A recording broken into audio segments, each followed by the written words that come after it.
Buenas noches, por favor, bueno, agradecerles por su presencia una vez más.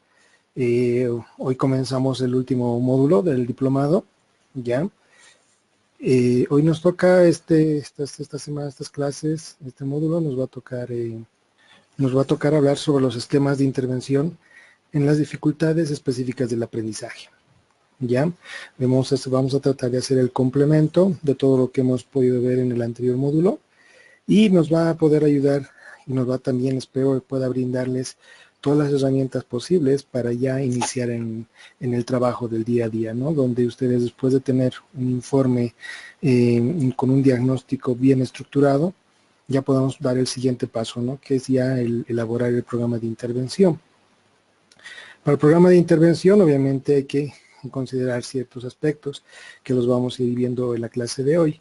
También vamos a ver, si nos alcanza el tiempo, vamos a tratar de cubrir todo lo que es la primera parte de ya la intervención en dislexia, ¿ya? De igual forma, mantenemos el formato del anterior módulo.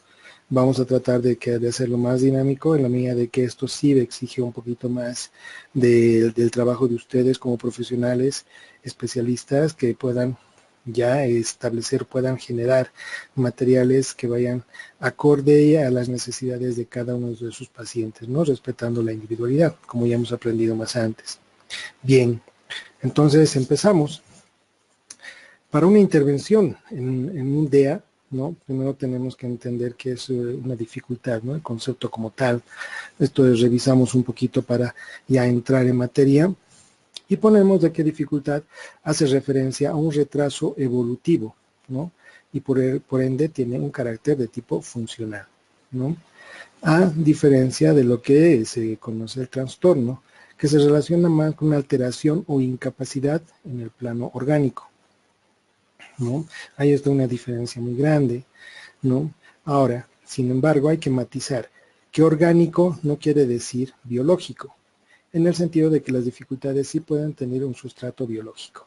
Eso es importante el poder clarificar en la medida de que en muchos, en la bibliografía se encuentra, ¿no? En la dislexia, la discalculia, la disgrafia, se encuentra como un trastorno, ¿no? ¿No? Y trastorno es más orgánico, no va por ese lado la figura, ¿no? O sea, si con las nuevas investigaciones se ha visto que es más, si bien hay un componente biológico, pero no está relacionado o no es a causa de una alteración en un plano orgánico del cerebro, ¿no? Entonces eso, en la medida de que nosotros lo podamos manejar y lo podamos tener claro, ya podemos dar un paso más adelante. Ahora, por ejemplo, la lectura en la dislexia no se evidencia a nivel orgánico y tan solo afecta a la función neurológica ante la ejecución de determinadas habilidades. ¿A qué nos referimos? De que, por ejemplo, si nosotros hacemos un electroencefalograma o hacemos una tomografía, una resonancia, no vamos a detectar con esos estudios de neuroimagen una dislexia, ¿verdad? Es muy difícil. Si es que se presentase un daño, ya una persona podría haber ese tipo de dificultad, pero obviamente no es el caso, ¿no? Entonces, ahí está la gran diferencia. Las dificultades se caracterizan porque son transitorias, ¿ya? Pueden verse afectadas en el desarrollo psicomotor, cognitivo, lingüístico y o socioemocional, ¿no? Es algo que se va a ir dando porque ya hemos visto que es un problema, muchas veces tiene su origen genético, ¿no? Entonces el desarrollo mismo va a ir involucrando que se vayan presentando estas dificultades, pero son transitorias en la medida de que nosotros como profesionales podamos dar herramientas, dar esquemas de trabajo donde se pueda superar, no superar al 100%, pero mejorar, o sea que la persona pueda adquirir nuevas habilidades que le permitan manejarse a nivel de funciones cognitivas y puedan estar a un nivel que les permita adecuarse a la parte académica, adecuarse a la parte laboral y su rendimiento obviamente sea óptimo, ¿no? En todo su desarrollo. Aquí tenemos que volver a diferenciar, ¿no? Donde los trastornos se caracterizan por su permanencia temporal y su vinculación al concepto de discapacidad, ¿no? Sea esta intelectual, motora o sensorial. Entonces, cuando hablamos de un DEA, no hablamos, pues ya hemos visto ya en las anteriores, los de en el anterior módulo, los DEAs que hemos ido trabajando, la parte intelectual a veces está dentro de la media o su nivel de intelecto de estos niños, de nuestros alumnos, es superior. Entonces no va por ese lado. Tampoco se la puede considerar una discapacidad, ¿no? Porque obviamente con una adecuada capacitación y intervención en estos niños podemos lograr superar este tipo de dificultades, ¿no?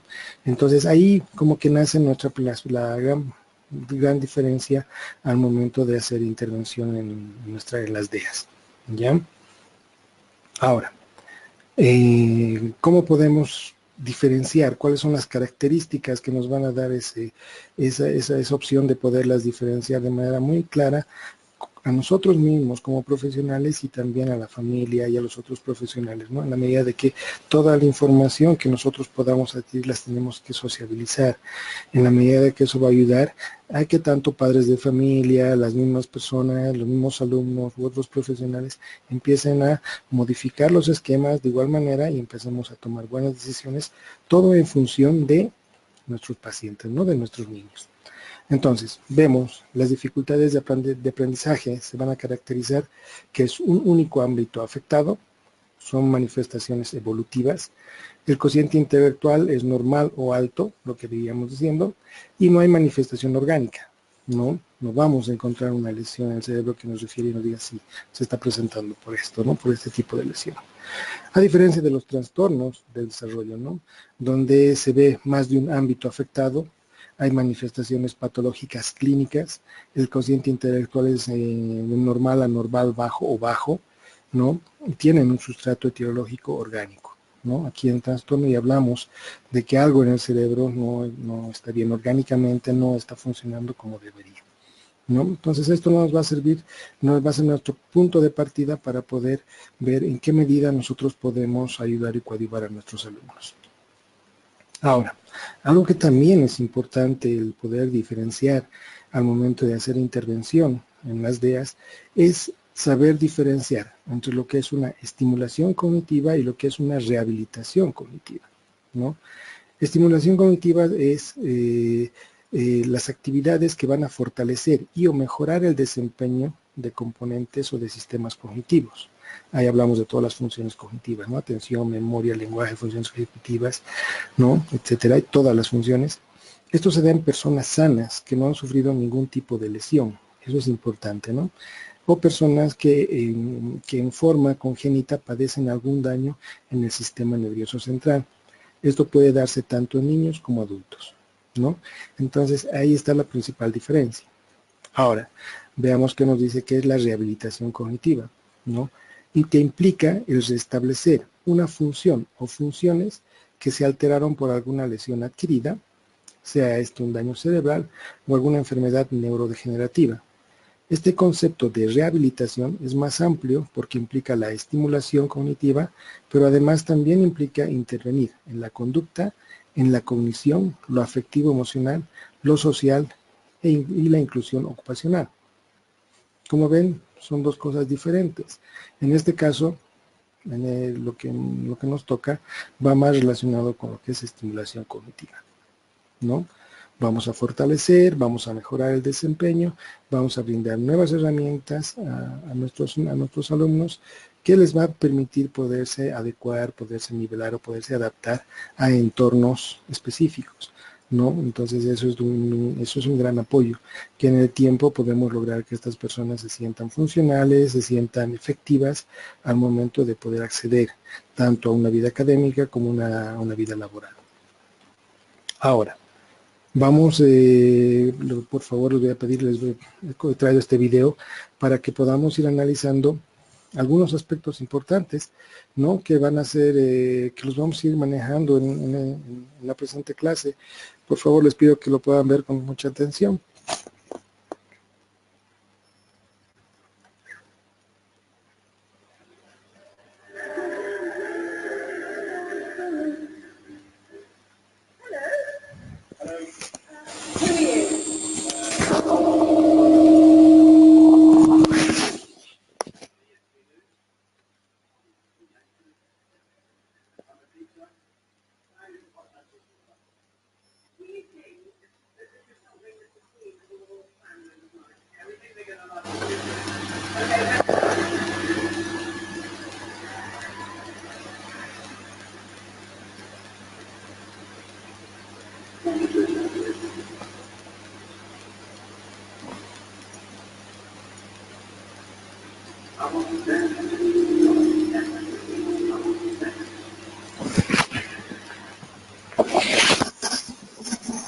Bien, acá, hasta acá, lo que hemos podido ver del video. Este video son dos partes. En la primera parte, ¿qué podemos observar? A ver, los dejo a ustedes, que han podido ver en los gestos, en la percepción del público, de ese jurado, al momento de ver adultos mayores ingresando a un escenario. A ver, ¿qué opinión les merece a ustedes el también ver a adultos mayores ingresar a un escenario, ¿no? Donde la exigencia, ¿no? Es totalmente diferente. Aquí, obviamente, vamos a reconocer un poquito lo que es el conocimiento previo, ¿no? Todo lo que yo tengo como mis almacenes cognitivos, como conocimiento de experiencia, al ver este tipo de personas, adultos mayores, empiezan a salir, empiezo a sacar información de mis almacenes y puedo emitir una serie de conceptos. Ahora, a ver, para ustedes, ¿qué conceptos les plantea este tipo de personajes que están ingresando a escenario? Ya, duda, sobreestimación, perfecto. ¿Qué más? No les creen capaces. Ya, confusión, bien. Si nosotros al momento de recibir en consulta, no vamos a hacer una comparación. Cuando nosotros nos llega un niño con un diagnóstico de DEA, cualquiera que se nos presente, ya viene, ¿no? Como con un letrero por delante, ¿no? Que apenas leemos en la derivación dislexia. Uy, nuestra cabeza ya empieza a sacar información de cómo va a ser, qué dificultades tiene. Dice, vamos a empezar a hacer lo mismo que pasa con estas personas, ¿no? Cuando vemos a estos adultos mayores, ¿no? A los niños los empezamos a sobreestimar, no nos sentimos capaces de que puedan hacer muchas cosas, nos entra la duda de si podrán o no podrán salir adelante. Todo lo que ustedes refieren acá es lo que todos, en teoría, entre comillas, normalmente empezamos a manejar como un conocimiento previo, ¿no? Empezamos a juzgar y trabajamos en función de nuestro conocimiento y del letrero con el que puedan llegar nuestros niños, ¿no? Ahora nos vamos a ir a la segunda parte del video.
Bien, ¿cuál es la diferencia en relación al primer video?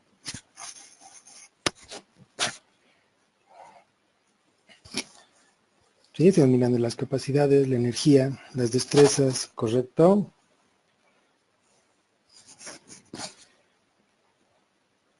Sorpresa, muy bien. Sí, no se lo esperaba, ¿no? Esto nos ayuda a poder determinar cómo el conocimiento previo puede llegar a afectar los nuevos aprendizajes que yo pueda tener.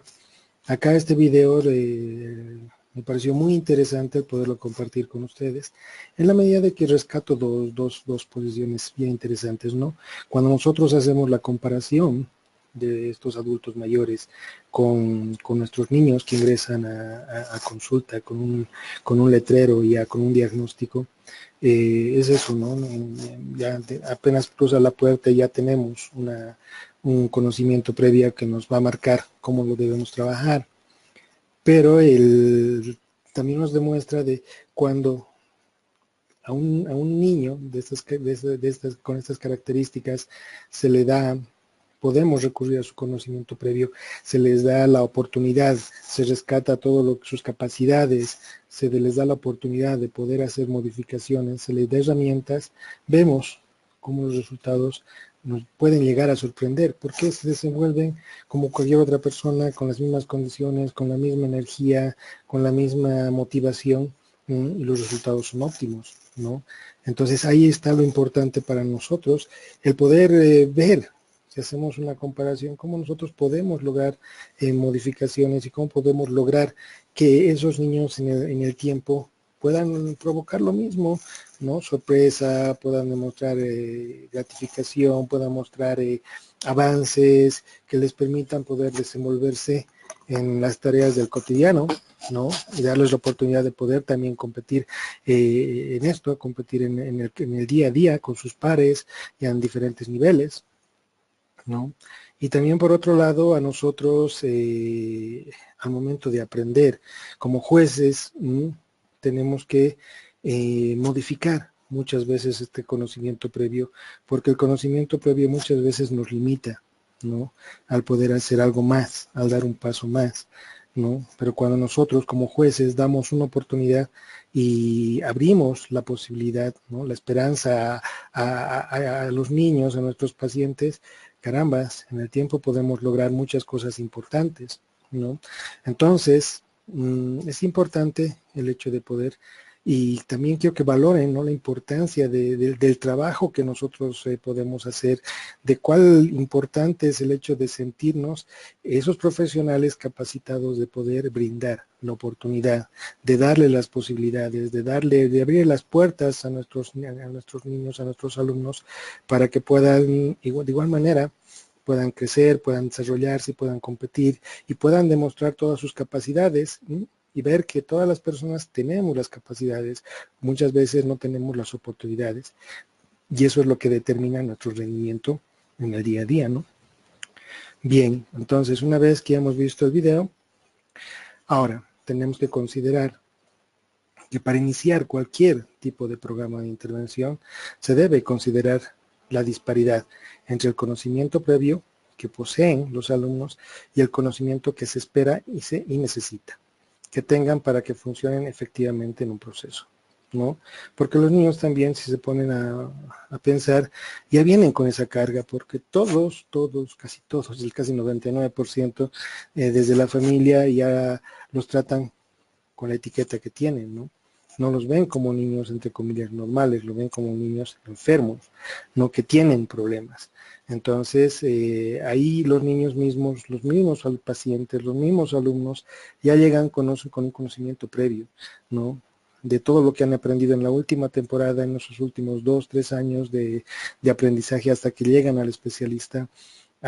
Su conocimiento ha sido de que no van a poder, tienen muchas dificultades, que son diferentes, que no van a poder responder a las expectativas, que no tienen, no saben cómo, que son retrasaditos, que pues, se les pone un montón de etiquetas que lamentablemente también pues cuando llega un niño a consulta ya viene con ese conocimiento y esa baja autoestima y esa falta de confianza, esa baja seguridad, y también ellos lo tienen bien elaborado, ¿no? Su propio concepto, su propia etiqueta, y ellos ya se la creen, ¿no? Sí, soy un niño que tiene muchas dificultades y no soy igual a los otros, no voy a poder desenvolverme, y obviamente eso les trae muchas dificultades a ellos y a nosotros, porque tenemos que ir contra todo ese conocimiento previo que es negativo, que obviamente en el tiempo también va a provocar de que el aprendizaje nuevo que nosotros podamos brindar a estos niños no sea tan efectivo,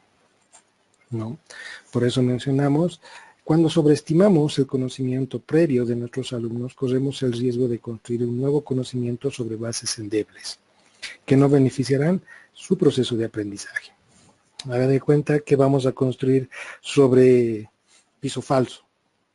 Hacer una gran construcción, darle nuevos conocimientos, no va a rendir los frutos esperados, deseados, porque hay mucho precurrente negativo, lamentablemente, ¿no? De todo el entorno y del mismo paciente, ¿no? Entonces, este también es un aspecto muy importante a trabajarlo en consulta, ya en las primeras sesiones, donde tenemos que empezar a rescatar todo lo positivo que tenía el niño antes de que se empiecen a aparecer estos indicadores que han ido desestructurando su día a día, han ido desestructurando todo su aprendizaje, ¿no?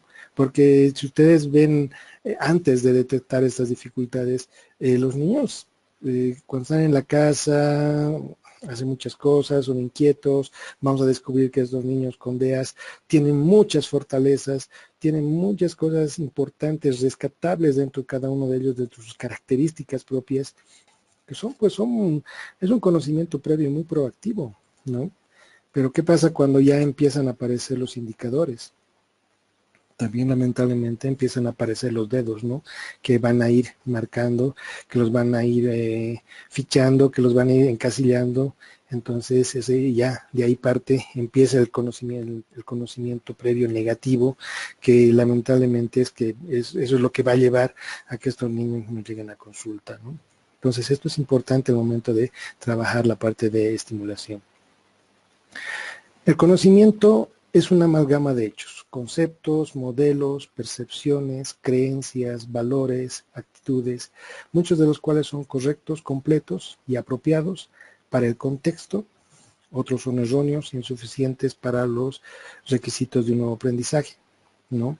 Vean que todo el conocimiento inicial que nosotros tenemos viene de la familia, ¿no? La casa es la primera escuela donde vamos a aprender un montón de conceptos, todo el aprendizaje nuevo, lo más proactivo que pueda tener el niño va a estar en la casa, y generalmente este aprendizaje no va cargado pues de cosas negativas, porque como no hay competencia de pares, los niños no están sometidos a ya la comparación con pares, entonces dentro de su individualidad empiezan a desarrollar, ¿no? Entonces, cuando ya estos niños ingresan a sistemas, ya es donde van a aparecer los indicadores, ya que van a empezar a hacer las modificaciones que lamentablemente no son las proactivas para ellos, ¿no? Y eso les va a llevar a que empiecen a tocar las puertas de los consultorios, ¿no?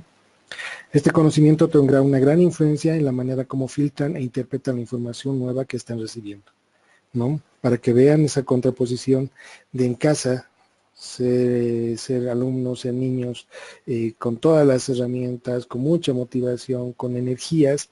Por ejemplo, si nosotros empezamos a recordar o el conocimiento que nosotros tenemos, el primer día de clases es bien esperado, son nervios, uno va bien motivado, o los mismos pequeñitos antes de cuando están unos 3, 4 años, la motivación de ellos es quiero ir al colegio, o cuando ven a sus hermanitos que ya van al colegio, se ponen la mochila de su hermanito, que quieren asumir un rol, quieren ingresar a ese espacio de nuevo aprendizaje.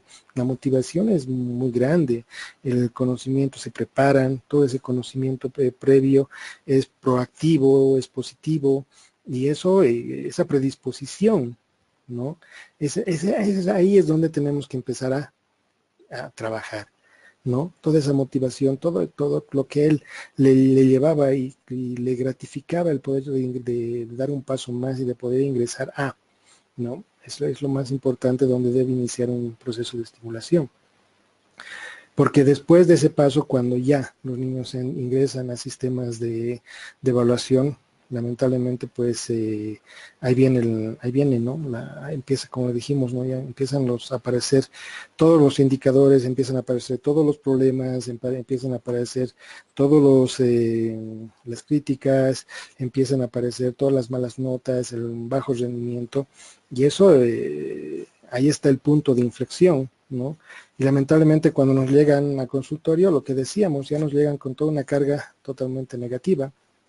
Entonces, cuando los alumnos pueden conectar lo que están aprendiendo con un conocimiento previo, correcto y relevante, aprenden y retienen más, en esencia, el nuevo conocimiento, o sea, se pega mejor, ¿no? Como vemos en esta imagen, por ejemplo, si yo en la casa estimulo a mi niña esto de poder jugar con pinturas, el poder manejar colores, el poder simplemente tener contacto con todas esas herramientas, ¿qué va a provocar?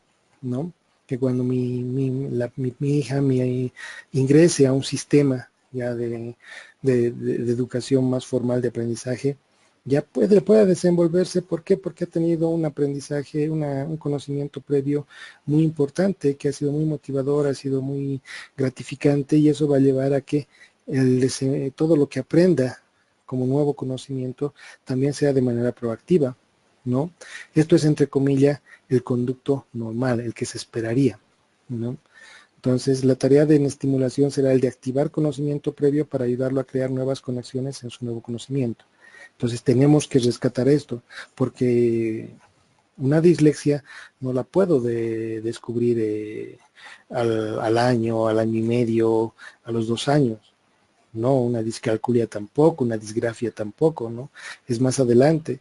Entonces, lo que me toca es, lo que generalmente se hace es darle todas las herramientas, y toca empezar a enseñar y a educar a los papás que puedan brindarles todas la estimulación suficiente con los 5 sentidos, en la medida de que toda esa experiencia previa, positiva, cuando llegue a sistemas ya de aprendizaje formal, pueda coadyuvar en el nuevo proceso de aprendizaje, ¿no?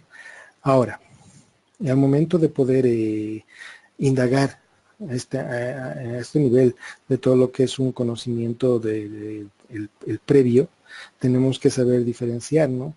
Entre lo que es un conocimiento declarativo y lo que es un conocimiento procedimental. Lo que veíamos, no sé si recuerdan en el primer módulo, ¿no? El cuestionario que les pasé de los estilos de aprendizaje, por ejemplo, ¿no? Esto es eso, un poquito más de eso, ¿no? Que aquí tenemos que empezar a respetar lo que es la individualidad, ¿no?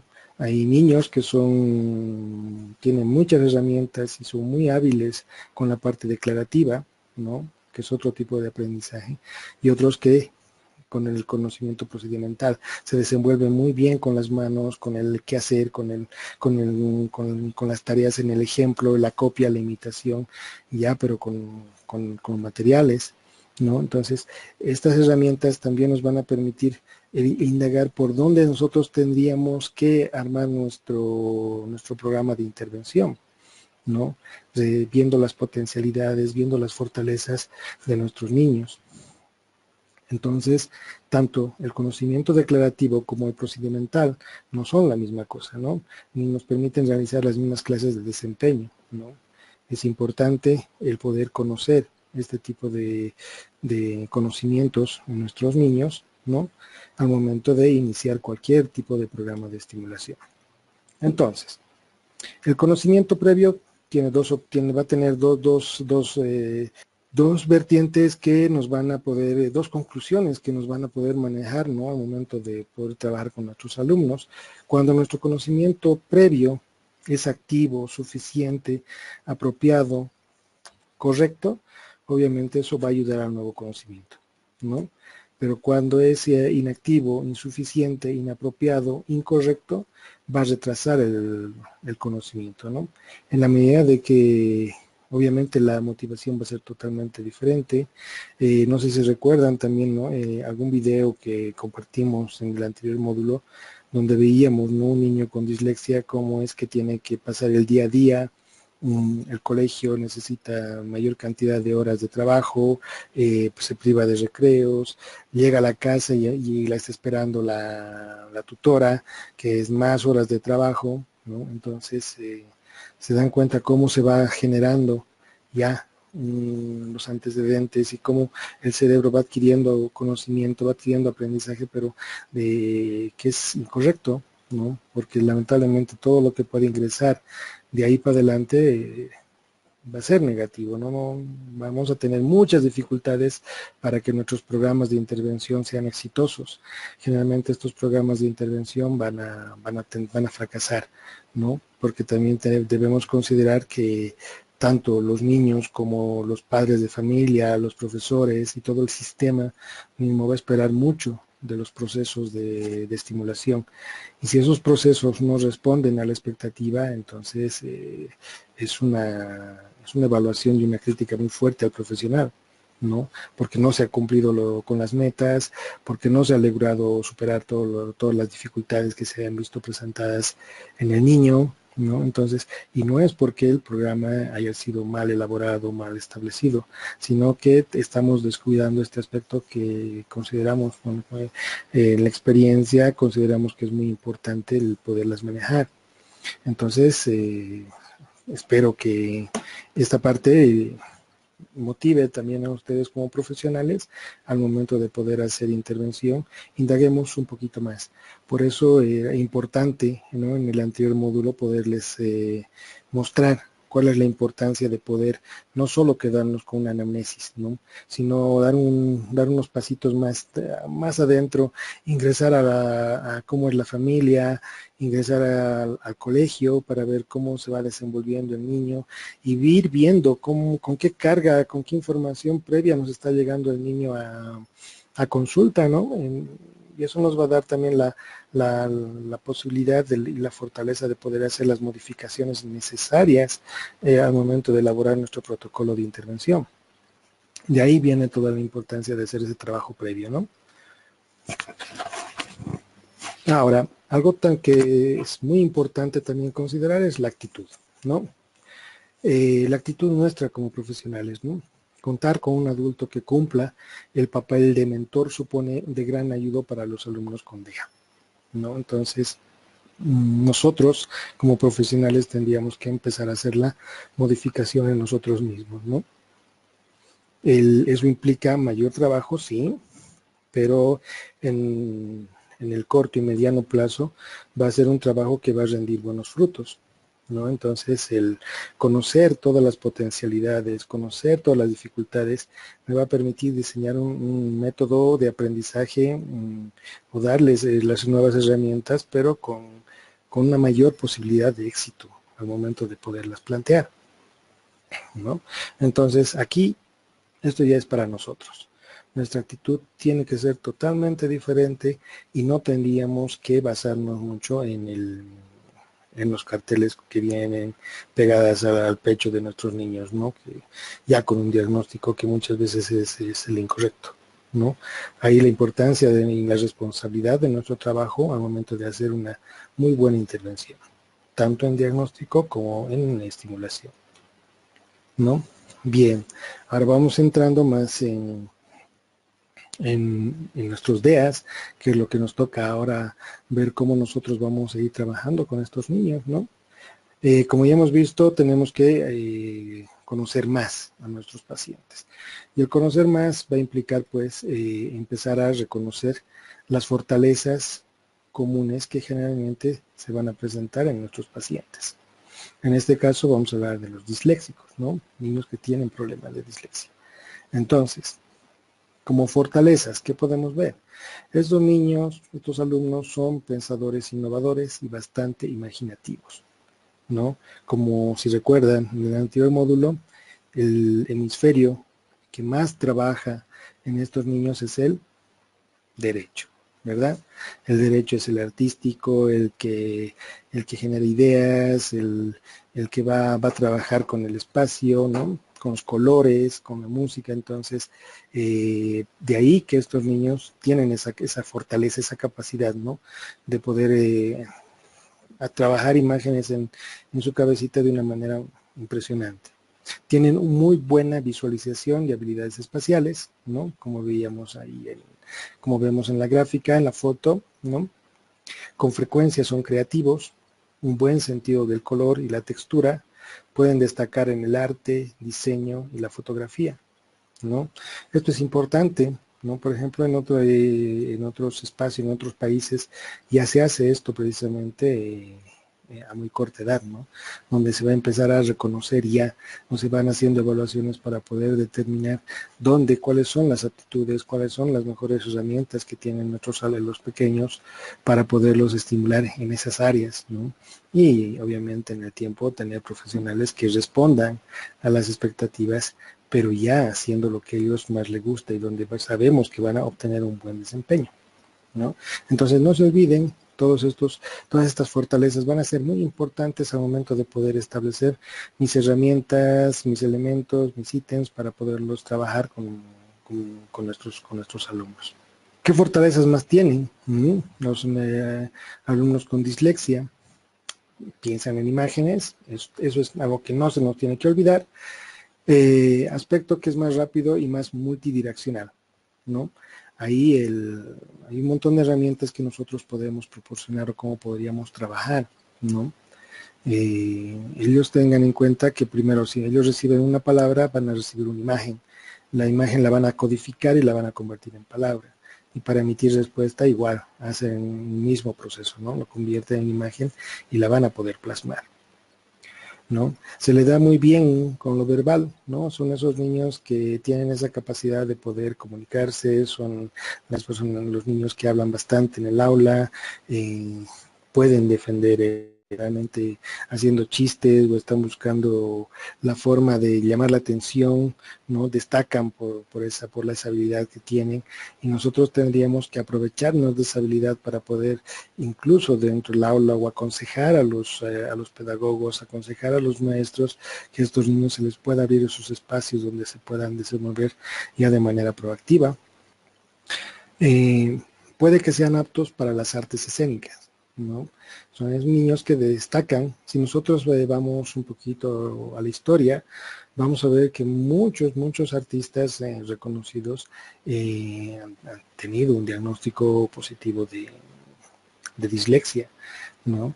Porque es la parte que se va a desarrollar del cerebro, el hemisferio derecho, obviamente va a provocar que en el tiempo, con la práctica, esas herramientas se vayan haciendo se vean fortalecidas y el desempeño empieza a mejorar, ¿no?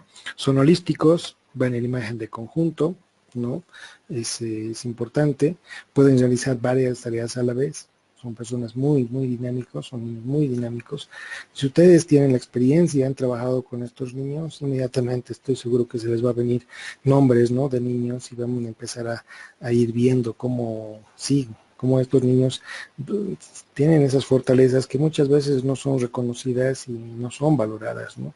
Pero estoy seguro que ya a todos nos pasa, ¿no? En la medida que vamos viendo esto y lo reconocemos, nos va a traer a la imagen, a la cabecita, un montón de imágenes, de nombres, de caritas, de alumnos que pueden responder a este tipo de exigencias, ¿no? Del entorno, ¿no? Resuelven, ¿cuál es otra fortaleza de estos niños? Es que resuelven los problemas de manera intuitiva, a menudo trabajan duro y suelen ser tenaces, ¿no? Poseen una inteligencia altamente emocional, son muy empáticos, ¿no? Entonces, esas son fortalezas que son importantes el poderlas reconocer para nosotros. Obviamente, esto no es para todos, ¿no? No es general, no es absoluto, ¿no? Tenemos que respetar la individualidad, tenemos que reconocer. Esto es lo que generalmente se va a presentar en estos niños que tienen dislexia. Pero a nosotros como profesionales nos va a tocar ir detectando cuáles de estas se aplican como fortalezas. Tienen buenas habilidades interpersonales, ¿no? Son miembros valiosos y comprensivos de cualquier equipo, ¿no? Son emprendedores, ¿no? Son esos líderes que manejan grupos, que llaman la atención de todos sus pares. Los pares quieren estar con ellos porque los motiva a hacer muchas tareas, los motiva a ejecutar nuevas empresas, a hacer nuevos juegos, les anima a romper desafíos que ellos mismos se puedan poner. Entonces son, si se dan cuenta, son pequeños líderes, ¿no? Pequeños líderes que tienen mucho de positivo, y si nosotros sabemos canalizar toda esa energía, todo ese potencial, obviamente podemos tener muy buenos resultados, ¿no? ¿Cuáles como profesionales nosotros, qué recomendaciones principalmente podríamos hacer a los maestros, a los pedagogos al momento de enviar un informe, ¿no? Principalmente pedir que estos niños se sienten en las primeras filas, ¿no? El tenerlos en las primeras filas va a provocar que ellos puedan ver la pizarra de manera clara, ¿no? Lo cual les va a ayudar mucho con la lectura. Es más probable que se mantengan interesados en la clase y que no se distraigan, ¿no? Pueden contemplar su trabajo y saber si lo están realizando bien. Tenemos un método de control más directo. Si bien para los profesores es muy difícil poderse manejar con 20, 30 niños, ¿no? Es complicado, pero si pueden dar la instrucción de que ellos vayan adecuando sus espacios, obviamente podemos tener mejores resultados. Y como nosotros como profesionales vamos a estar en constante comunicación, en comunicación directa con los profesores, obviamente eso nos asegura de que vamos a tener buenos resultados, no vamos a tener una buena información al momento de plantear nuestras herramientas de intervención, ¿no? Y lo que decíamos, ¿no? Pueden supervisar la información y podemos ver cómo van procesando, cómo van trabajando sus cuadernos, cómo van trabajando sus diferentes tareas, y también el tenerlos cerca ayuda a que los profesores puedan ir viendo de manera más precisa cuáles son las fortalezas que ellos puedan presentar. No se olviden que muchas de estas fortalezas nosotros en 1, 2, 3 sesiones no las vamos a poder reconocer todas, ¿no? Va a haber muchas que van a quedar ahí, ¿no? Porque estas se presentan en el día a día. Entonces, de ahí la importancia de nuestros cuestionarios ya trabajados que nos van a poder brindar toda esa información. Bien, ahora, vámonos más en materia, ¿no? ¿Cómo nosotros podemos apoyar en las diferentes tareas que puedan presentar nuestros alumnos, ¿no? Por ejemplo, en la lectura, ¿no? Cómo nosotros podemos, lo que les vamos a dar de aquí en adelante son tips, son herramientas que ustedes puedan manejar. Como les decía, no, nada es absoluto, no es que les pedimos que empiecen a repetir un manual, ¿no? De todo lo que se les pueda presentar. Tienen ustedes como profesionales que elaborar, tienen que adaptar, tienen que crear, tienen que modificar las herramientas que ya están en el medio, las que nosotros podamos generar para poder ayudar a nuestros pacientes, ¿no? A nuestros alumnos. Entonces, en cuanto a la lectura, por ejemplo, que hemos visto que se puede trabajar, y muchos estudios corroboran lo mismo, ¿no? Que el usar marcadores para enfatizar palabras clave cuando lean preguntas o instrucciones, aquí nos podemos apoyar un poquito en estos marcadores que son de colores muy vivos, que tenga a la mano dentro de su escritorio ese tipo de material, ¿no? Va a ayudar a que ellos puedan marcar las palabras clave, las puedan reconocer como palabras clave y en la medida de lo posible tratar de automatizar, ¿no? O sea, no se olviden que tenemos que apoyar a la memoria a corto plazo para que toda esa información tenga un adecuado procesamiento y pueda pasar a memoria a largo plazo. O sea, que esa información se llegue a consolidar, ¿no?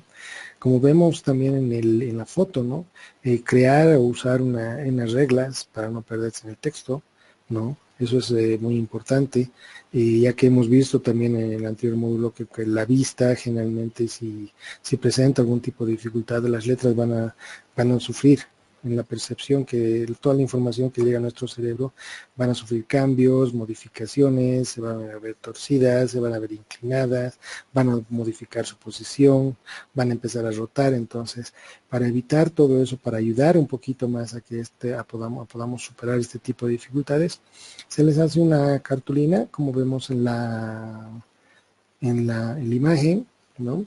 Entonces, algo que igual sea un color que sea llamativo y diferente al texto, y se le va a enseñar al alumno, ¿no?, a cómo tiene que manejar línea por línea ese tipo de reglas, ¿no? No se olviden que esto exige un tiempo dedicado exclusivo para nuestro alumno, ¿no? Entonces, ustedes como profesionales, y de igual manera, si ven la necesidad de poder aplicar este tipo de materiales en consultorio, ¿no?, es bueno también el poder enseñar y compartir esta información con los padres de familia y compartir con los profesores, ¿no? Porque decía, es un trabajo en equipo, que nosotros podamos brindarles este tipo de herramientas a todos los elementos, todos los participantes del equipo, va a asegurar de que estos ejercicios que nosotros podamos establecer puedan ser usados la mayor cantidad de tiempo y en diferentes espacios, ¿no? Incluso este es podríamos decir que es una estrategia que incluso, ¿no?, pues, para ser más proactiva en nuestra intervención, se la puede compartir con todos los alumnos de un aula, por ejemplo, ¿no? A todos proporcionarles una regla. Entonces, ¿qué estamos haciendo? Estamos ayudando a nuestro niño, pero también estamos ayudando a los compañeros y los estamos apoyando en ellos para que también puedan fortalecer el uso de este tipo de herramientas, ¿no?, ya como parte del cotidiano.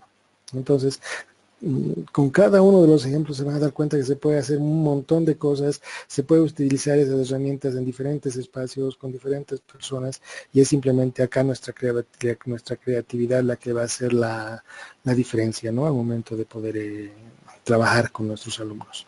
Seguimos en la parte de lectura, ¿no? Aquí tenemos leer libros con historias entretenidas, una impresión grande y clara, ilustraciones, no demasiadas descripciones, ¿no? Si yo veo este indicador, inmediatamente se me vienen a la mente, ¿no?, estos famosos cuentos que los podemos encontrar en las ferias de libros, que son grandes, que tienen mucha imagen y pocas letras.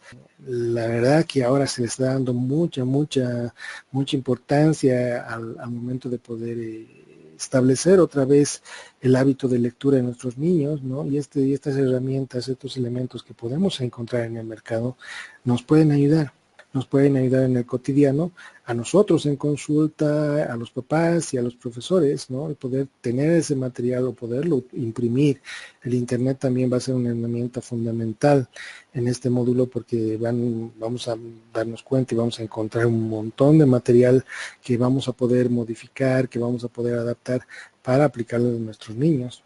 Y de este material, de estos libros de cuentos, de historias, hay bastantes que han sido resumidos, que han sido han sido resumidos, ¿no?, al momento de poderlos plantear con mucho color, mucha imagen, grandes, y hay que empezar nosotros a utilizar y enseñar también a los demás miembros, padres y profesores, a que ellos también puedan hacer uso de este material, ¿no? Escuchar libros del currículum en audio les aportará a los alumnos una visión de conjunto de estos, ¿no?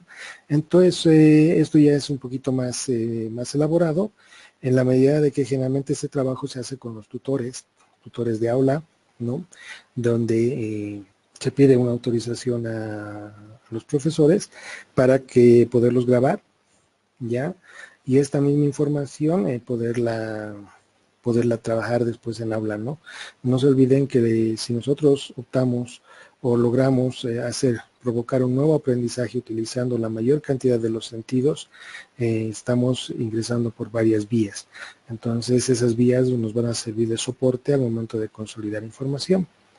En Internet también les vamos a compartir, hay bastante material, ¿no?, de libros, tareas, ejecuciones que se puede hacer con esto de los famosos audiolibros, ¿no?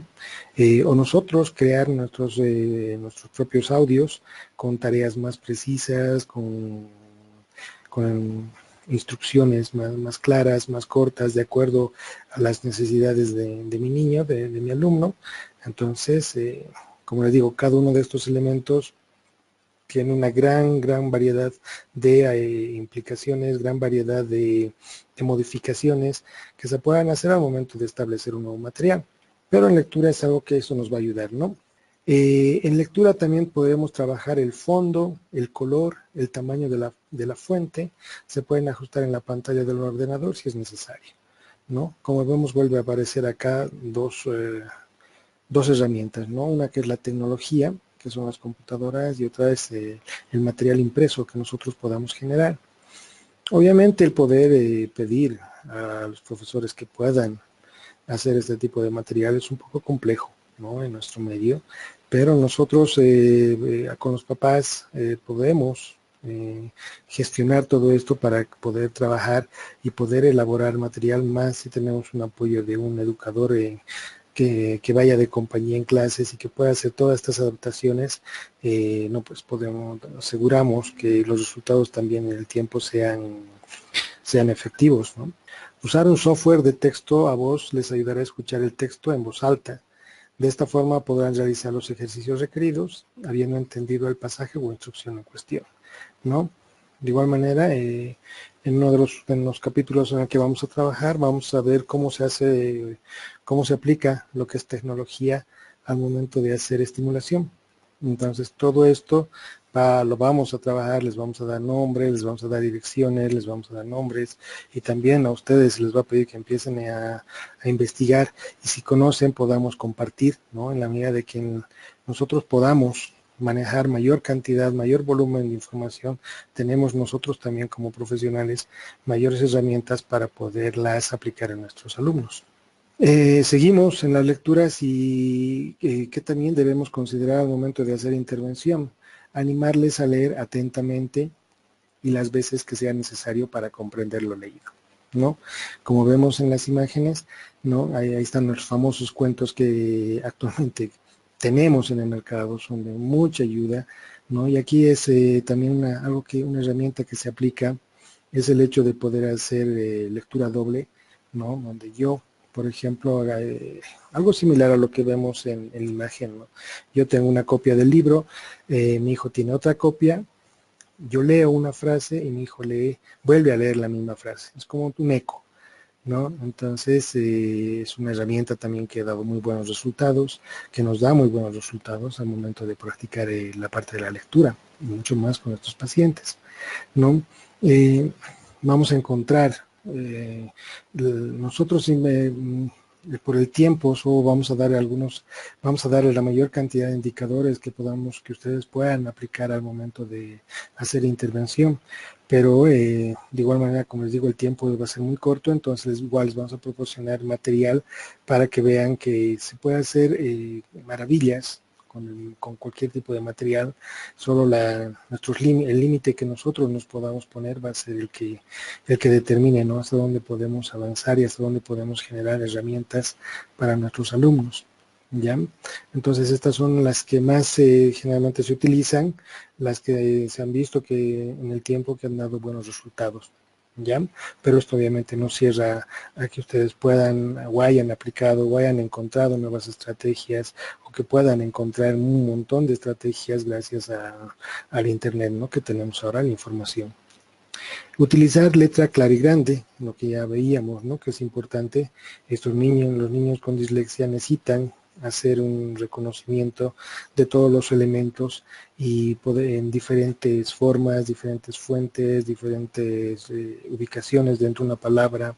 Entonces, una letra clara, ¿no? Nos va a permitir bastante la ayuda, ¿no? Al momento de poder hacer intervención. Ahorita se me viene a la memoria, ¿no? Por ejemplo, del Baneta, los originales, ¿no? Que les hemos pasado el texto original.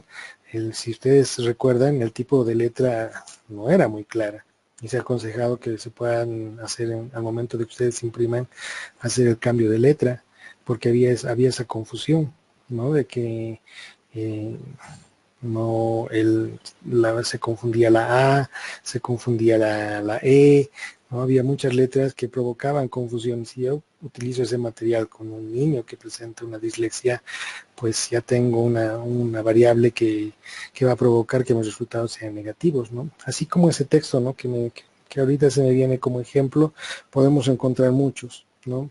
Entonces de ahí también la importancia de poder nosotros reconocer o descargar del internet letras que sean claras y que sean grandes, ¿no? Como vemos en la imagen. Cuando, perdón, nos toca trabajar lectura en voz alta, por ejemplo, ¿no? Es bueno facilitarles el texto a leer con antelación, ¿no? Si estas son recomendaciones para aula, ¿no? En la medida de que si yo puedo informar al papá o a los profesores de que mi niño necesita mayor tiempo para poder procesar una información y que esa misma va a ser trabajada por mi alumno en aula, darle herramientas antes de. No se olviden que la autoestima, la seguridad, la confianza, la tenemos que mantener intacta, la tenemos que fortalecer todos los días y estas son tareas, ¿no? Si nosotros sabemos que nuestros niños van a ser sometidos a experiencias donde ellos van a tener como la imagen, ¿no? Van a tener que leer en el curso en voz alta, van a tener que participar, van a tener que interactuar. Entonces, podemos facilitarles herramientas, ¿no? Si son textos, facilitarles para que los niños puedan trabajarlas y al momento de hacer la ejecución como tal, haya la seguridad de que lo van a poder hacer bien y el resultado también sea proactivo, ¿no? Y no haya ese efecto negativo que es poderlos someter de una sin previo aviso a este tipo de experiencias que ya sabemos que tienen unos resultados negativos, ¿no? Leo una copia del texto impresa en mayor tamaño, ¿no? Es lo que decíamos, ¿no? Trabajar mucho con la impresión del material que se va a utilizar, que nuestros alumnos van a utilizar. En la parte de ortografía, se deben aprender las reglas de ortografía, así como revisar los sonidos fonéticos de las palabras y los grupos de palabras, ¿no?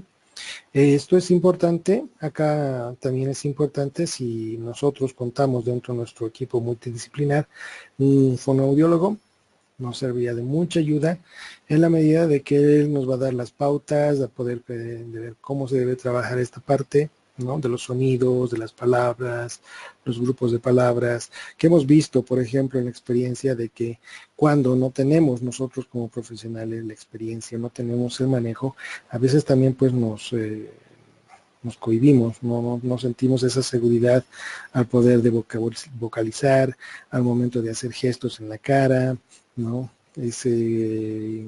Que son importantes y son necesarios al momento de hacer este tipo de estimulación. Si nosotros podemos, como les digo, ayudarnos con un fonoaudiólogo, perfecto. Y si no tenemos dentro del equipo, pues nos tocará asumir, informarnos un poquito más, asumir el rol y empezar también a educar, ¿no? En la parte de ortografía. Se puede hacer un glosario de términos clave para cada tema, ¿ya? Eso se trabaja exclusivamente con el niño. Poner a prueba la asimilación de las palabras clave de forma regular, ¿ya? Como les digo, esto es más en aula es un poco difícil de poder trabajar, ¿no? De ahí que tenemos que empezar a hacer o encontrar la persona que nos puede ayudar ya en periodos de refuerzo, que son generalmente fuera del colegio, donde de acuerdo a los temas y a las materias que iba avanzando, se va haciendo todo este tipo de trabajo de adaptación. En la parte de ortografía también se puede utilizar tarjetas de colores y dibujos para ayudar, como tenemos en la imagen, ¿no? Si ustedes ven la imagen, tenemos un tipo de intervención donde van a actuar varios sentidos, ¿no? Donde van a ayudar a reconocer, ¿no? Cómo se escribe, para qué letra se utiliza, el color, la forma, ¿no? Entonces, si nosotros a esto podemos añadirle algo de experiencia kinestésica, mejor todavía, ¿no? Podemos, estén por seguros que vamos a poder encontrar buenos resultados, ¿no? Inventar reglas mnemotécnicas, ¿no? Ejercicios de memoria, ¿no? De cómo poder el niño enseñarle a hacer la codificación de la información y el almacenaje de información. La codificación es codificación por asociación, codificación por color, codificación de la parte semántica, ¿no? La parte fonológica, y igual hay mucho en la creatividad del profesional para poder crear las estrategias de memorización, ¿no? Que podamos implantar en el niño. Entonces nos sirve también de ayuda. Y no se olviden que también para eso tenemos que reconocer cuáles son las herramientas que el niño pueda tener a disposición en la mano en la casa, ¿no? No se olviden que todo el trabajo que nosotros podamos establecer en el niño tiene que ser con un previo conocimiento de cómo es el ambiente del niño en casa, ¿no? Porque si nosotros utilizamos herramientas o elementos que son de difícil accesibilidad para la familia, para los padres, para el propio niño, vamos a tener dificultades, porque no se olviden que 1 hora, 30 minutos, 40 minutos de trabajo no van a resolver el problema, ¿no? Necesitamos bastante tiempo, bastantes horas de trabajo y con diferentes materiales. De ahí que es también bueno conocer esa parte y ver los padres con qué herramientas pueden contar, con qué tiempo pueden contar para poder trabajar en la misma línea, ¿no? Todos con un objetivo común. Tenemos ahora lo que se refiere a lo que son las técnicas de repaso. Se pueden utilizar tarjetas, hojas de colores, de modo que los datos se relacionen con un determinado color, como veíamos en la lámina anterior. También se puede utilizar dibujos, pictogramas e historias divertidas. Pueden inventarse poemas, canciones. Debe usarse el refuerzo, ¿no? El visual y el kinestésico, como vemos en imagen, ¿no? A los niños les encanta el poder trabajar con las manos, el poder reconocer, el poder hacer esa combinación, ¿no? De palabras, sonido y textura, ¿no? Les queda muy bien. Entonces, estas técnicas, ¿no? Si nosotros trabajamos una materia en específica en aula, es importante también, o sea, en nuestro consultorio, si nosotros vamos a trabajar tareas de escritorio, y pasarnos después del escritorio a nuestra esquina de pintura, donde podemos hacer este tipo de trabajo, podemos pasarnos a nuestra esquina donde tengamos materiales audiovisuales, tengamos música, tenemos imágenes, tenemos herramientas necesarias, donde podamos hacer toda esa combinación. Un solo tema, pero de diferentes vías de acceso de información, ¿no? Más adelante vamos a ver la posibilidad de poderles mostrar cómo es que se hace este tipo de trabajo ya en el campo, viendo cómo los resultados y cómo es tan fácil el poder elaborar este tipo de material y cómo también nosotros tenemos que hacer la adaptación a nuestros consultorios para hacer este tipo de trabajo. Seguimos dentro de las técnicas de repaso, ¿no? Podemos realizar grabaciones de voz, ¿no? Ahora la tecnología, nuestros celulares nos dan esa posibilidad. Perdón. Los alumnos pueden trabajar juntos a un amigo o plantearse preguntas uno al otro, ¿no? Tener grupos de trabajo o poder implicar a otros pares dentro de dentro de estos programas también ayuda bastante, ¿no? Y la interacción, no se olviden, entre pares es totalmente diferente, la información que se dan también es diferente, para cada nivel la comunicación tiene ciertos códigos, ¿no? Ciertas reglas, entonces si nosotros podemos identificar o podemos con la ayuda de los profesores identificar estos alumnos que pueden ayudar, que tengan esa empatía de poder trabajar, de ponerse en el lugar del otro y poder trabajar y colaborar, ¿no? También son de mucha ayuda al momento de trabajar este tipo de herramientas, ¿no? Con estos niños. Algo importante que también debemos hacer es el evitar que se despisten, ¿no? A estos alumnos les ayudará a disponer de un mapa de la escuela con las aulas de clase marcadas de alguna manera para evitar perderse en el cambio de aula. Se ha visto que en muchos colegios este es un problema, ¿no? Y como nosotros ya lo hemos visto en el módulo anterior, uno de los indicadores de los niños con dislexia es esto, ¿no? Problemas de orientación, ¿no? Entonces, de igual manera, como vemos en el ejemplo, no son elementos que se los puede trabajar, el papá y los puede compartir, ¿no? Al momento de poder tener en el cuaderno de los niños, en la mochila, o tener pequeñas como tamaños de carnet, tener que los puedan manejar, tener en el bolsillo, que son herramientas que al niño le va a permitir poderse orientar y poderse llegar a su destino, ¿no? Poderse manejar en espacios que veamos le pueda provocar cierto tipo de confusión o desorientación. Y volvemos a los códigos de color, ¿no? Que pueden ayudar, como memorizar de izquierda a derecha, ¿no? Si recuerdan, la parte de la lateralidad también es un elemento importante al momento de poder trabajar con estos niños con dislexia, en la medida que uno de los problemas también es ese, ¿no? El poder manejarse izquierda, derecha, arriba, abajo y atrás, adelante. Entonces los colores nos ayudan bastante. No se olviden que para los niños los colores es información muy muy atractiva, y si nosotros podemos usar este tipo de material vamos a tener muy buenos resultados. Usar relojes digitales, se puede poner la alarma para que suene y recuerden cuándo deben cambiar de actividad, ¿no? Eso también es importante, ¿no? En la medida de poderles al momento de regular los horarios, ¿no? Si tenemos un horario escrito en clase, pegado ahí en una de las paredes o en el refrigerador, difícilmente, por la dificultad que estos niños tienen, van a poder manejarse con ese tipo de información. Aquí es donde nosotros tenemos que empezar a conocer y empezar a ver cómo anda el uso de nuevas tecnologías en nuestros niños. Si nosotros hacemos eso, nos vamos a dar cuenta que los niños a partir de los 2, 3 años ya están empezando a manejar los celulares. 5, 6 años, incluso ya tienen mayor capacidad para poder manejar, incluso realizar tareas que nosotros no las conocíamos o no las hacemos de manera muy cotidiana. Ellos van creando, van practicando, van utilizando, van repitiendo ejecuciones, procedimientos, y se vuelven muy hábiles, ¿no? Con el manejo de este tipo de elementos, como el celular. Si bien no es adecuado, pero lamentablemente vemos que en nuestro medio eso no es algo que se respete, ¿no?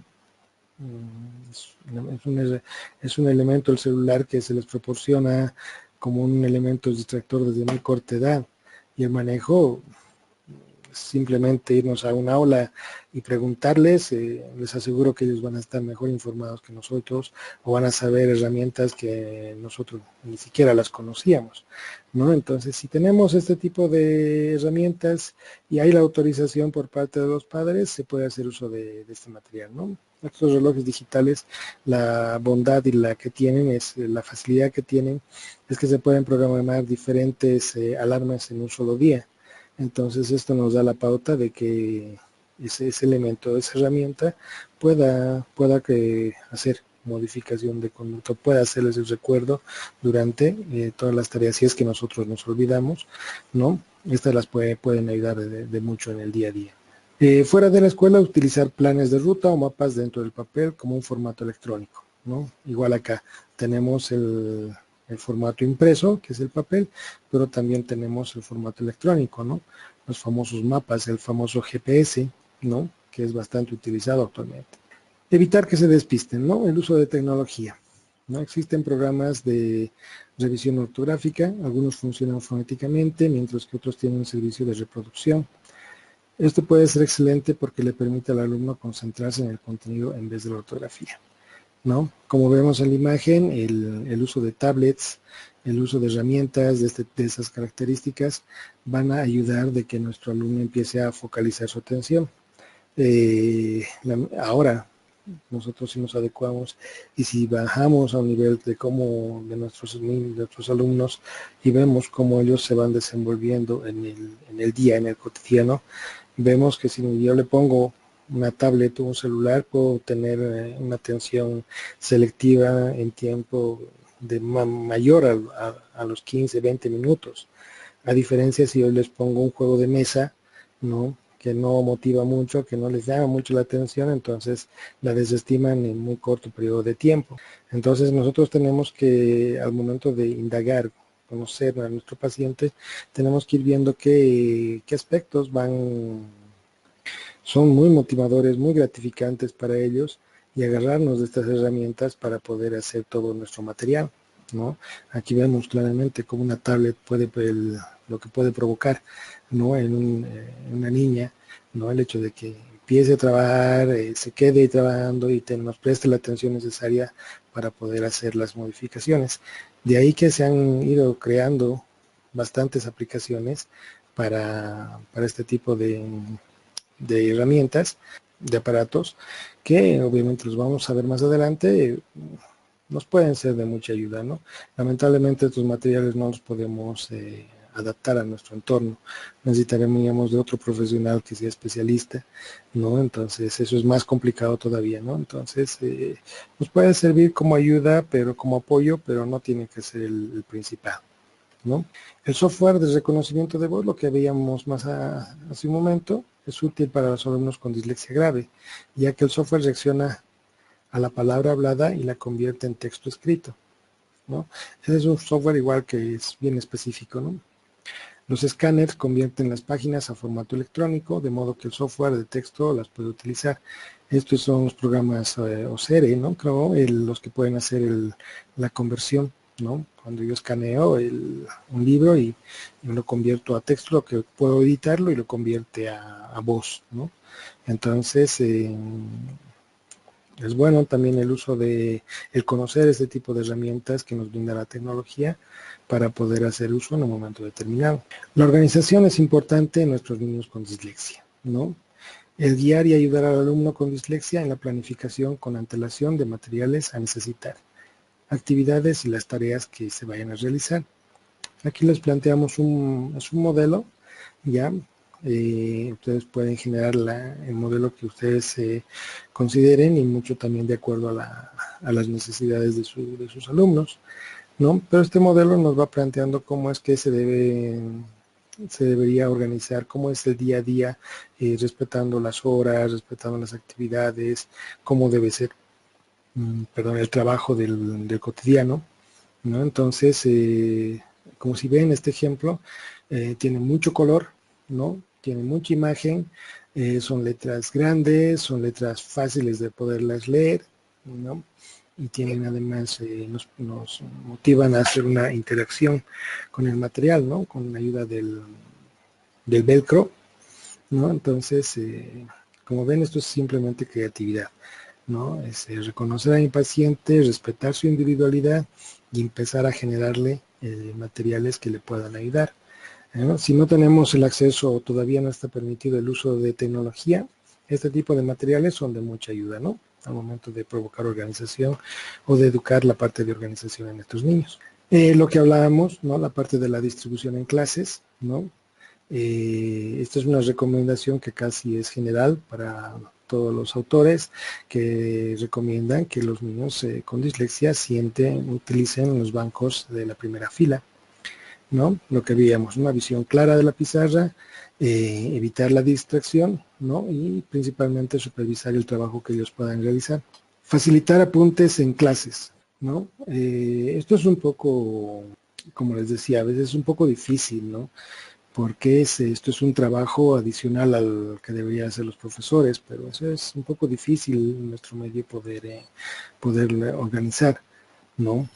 Porque que ellos puedan imprimir y puedan facilitarles una copia adicional de lo que se pueda llevar en clases es un poco complicado. No es imposible, pero difícilmente, en experiencia que nosotros tenemos, hemos podido lograr este tipo de apoyo por parte de los profesores, ¿no?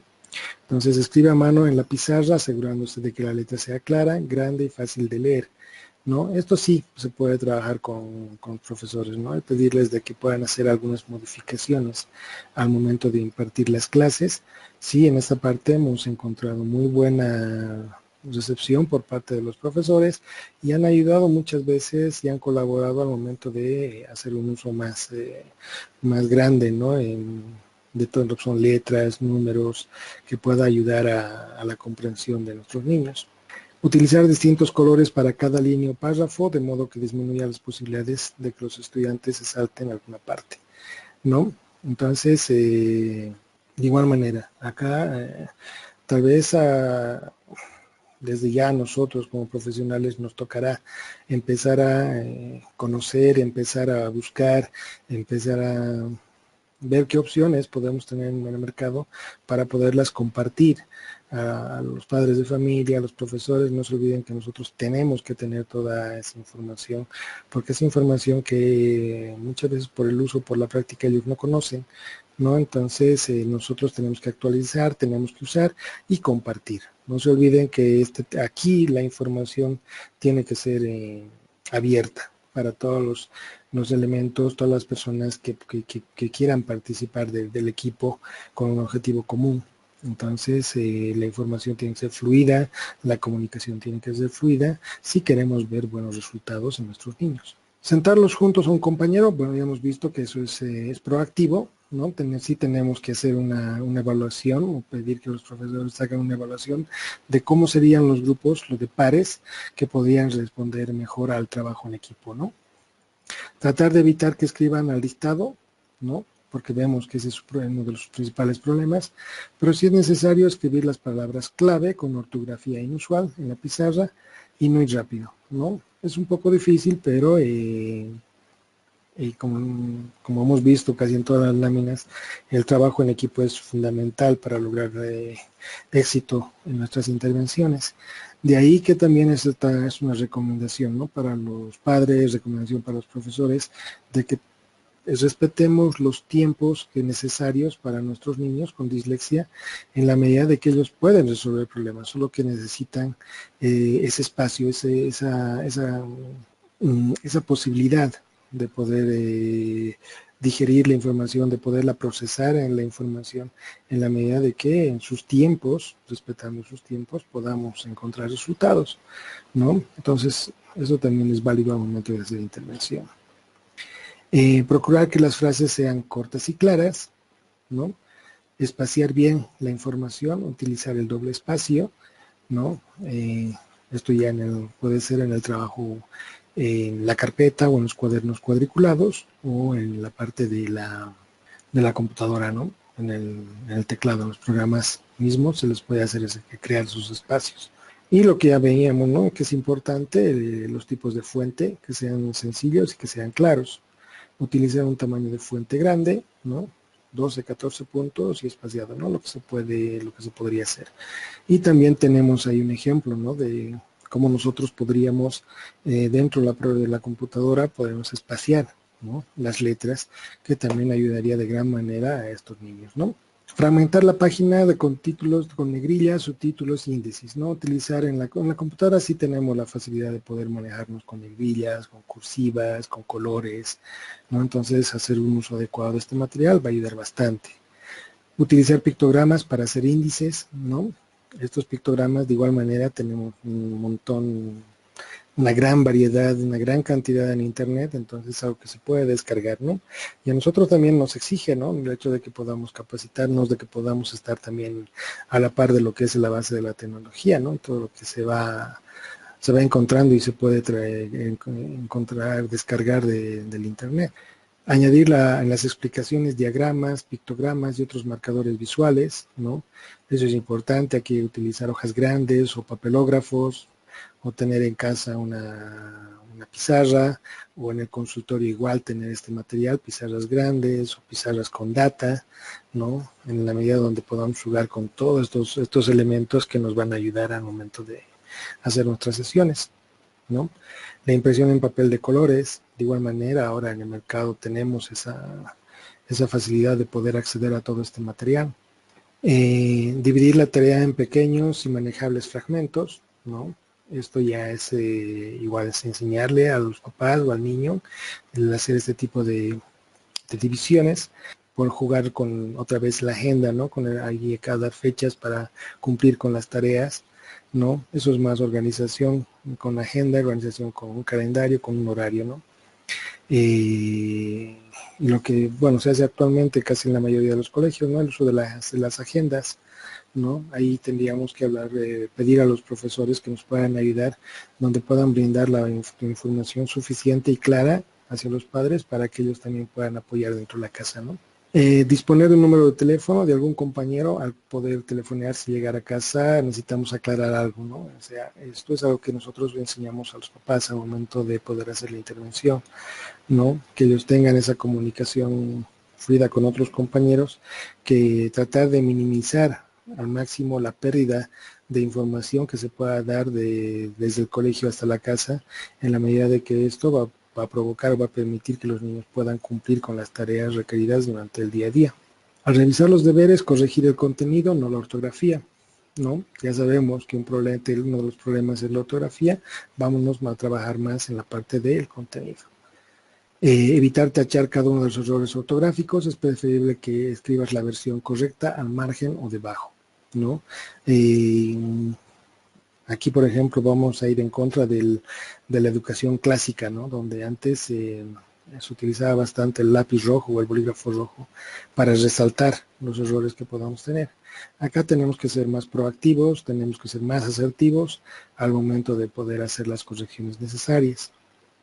No corregir todos los errores de lengua y puntuación, escribir en la parte de abajo de las hojas las palabras clave mal escritas de modo que puedan apuntarse en un glosario y aprenderse de memoria. No se olviden que acá para un disléxico la memoria va a jugar un rol fundamental en la medida de que yo pueda memorizar la imagen de ciertas de palabras específicas que tengan un significado, ¿no? Y que ellos mismos las puedan asociar muy rápidamente. Entonces es un juego si se dan cuenta de todos los sentidos al momento de hacer estimulación, ¿no? Tratar de escribir un comentario positivo y constructivo, ¿no? Como buen trabajo, me ha gustado especialmente tu espléndida descripción, ¿no? Rescatar las fortalezas, ¿no? Lo que veíamos al inicio, es importante el poder reconocer el esfuerzo que estos niños puedan hacer al momento de ejecutar cualquier tipo de tarea, ¿no? Hacer que los demás comentarios sean también optimistas y constructivos, ¿no? Acá tenemos que trabajar mucho con los profesores y si es que el ambiente, el espacio académico nos abre las puertas, nosotros también como profesionales trabajar algo con los niños, ¿no? En la medida de que eso va a ayudar de que los niños también se involucren, ¿no? Y en el proceso y de manera secundaria ellos también van adquiriendo nuevas herramientas. Considerar la posibilidad de dar dos notas, ¿no? Especialmente en los proyectos creativos. Una para el contenido académico y la otra dedicada a la presentación u originalidad, ¿no? La parte artística en su conjunto. Como ven, tratamos siempre de rescatar una fortaleza que ellos tienen, ¿no? Es de una manera útil el reconocer la creatividad y el pensamiento original. Evite utilizar el bolígrafo de tinta roja. Como ya hemos visto, el conocimiento previo tiene un efecto negativo en el nuevo aprendizaje. Entonces nosotros teníamos que evitar y enseñar a los padres, enseñar a los profesores que tampoco puedan utilizar elementos que ya estén asociados a algo negativo o a un rendimiento negativo o a un conocimiento previo que se vaya que ya se tenga estructurado como negativo. Hasta acá la parte de indicadores que nos van a ayudar al momento de establecer o ir generando nuevos materiales.